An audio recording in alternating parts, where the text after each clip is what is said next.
Hello everyone, আমি চলে এসেছি সকাল সকাল একটা অন্য ভিডিও নিয়ে। আজকে একটা ঘুরতে যাওয়ার ভিডিও। কিসের ভিডিও, কোথায় ঘুরতে যাওয়ার ভিডিও, কারা কারা যাচ্ছে সঙ্গে সবটাই তোমরা দেখতে পাচ্ছ। অবশ্যই আজকে আমাদের গন্তব্য ছিল হচ্ছে নবদ্বীপ। যদিও ভিডিওটা আজকের নয়, বেশ কয়েকদিন আগেকার ভিডিও। একটু লেট আপডেট হলো। হ্যাঁ, দেখো তো রাস্তাটা চিনতে পারো কিনা। হ্যাঁ, এটা হচ্ছে গৌরাঙ্গ সেতু। গৌরাঙ্গ সেতু মানে আমরা অলরেডি নবদ্বীপ ঢুকে পড়েছি সড়ক পথ দিয়ে, ট্রেন লাইনে নয় কিন্তু। এই যে একটা নদী ক্রস করে আমরা গৌরাঙ্গ সেতুর ওপর দিয়ে আস্তে আস্তে নবদ্বীপের মধ্যে প্রবেশ করছি। বড় ইমোশনের জায়গা এটা আমার, কেন জানো?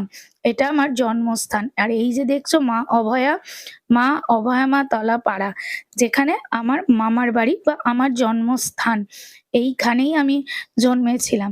তাই এই জায়গাটার প্রতি আমার আবেগ একটু অন্য রকমের, অন্য ভালো লাগা একটা। এবং তার সঙ্গে যেহেতু শীতকালে গেছিলাম, নবদ্বীপের গুড়পট্টির গুড়, উফ! যেন আমার কাছে অমৃত, স্বর্গসুখ। এটার জন্যই হয়তো দৌড়ে দৌড়ে যাই। আর ওই যে সঙ্গে আছেন আমার পতিদেব, তিনি সঙ্গে করে নিয়ে গেছিলেন। এবং এবার হচ্ছে ঘরে ফেরার পালা। কিছু কাজে দরকারে গেছিলাম নবদ্বীপে একদিনের জন্য। অর্থাৎ এবেলা গিয়ে এবেলায় বিকেলবেলা ফেরা। প্রত্যাবর্তনের সময়টাও একদম অন্যরকম ছিল। সূর্যের অস্ত যাওয়া, চোখের সামনে দেখা, হাইওয়ের ওপর দিয়ে যাওয়া, এ এক যেন অন্য অনুভূতি, অন্য ভালো লাগা। যদিও ওই যে বললাম আমার কাছে এটা একটা আবেগের জায়গা, ভালোবাসার জায়গা। যতই হোক জন্মভূমি বলে কথা। ঘুরে এলাম, বেশ আনন্দ করলাম।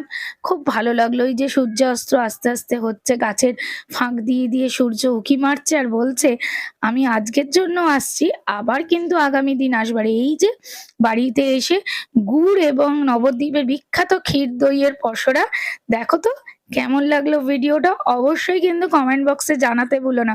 Thank you.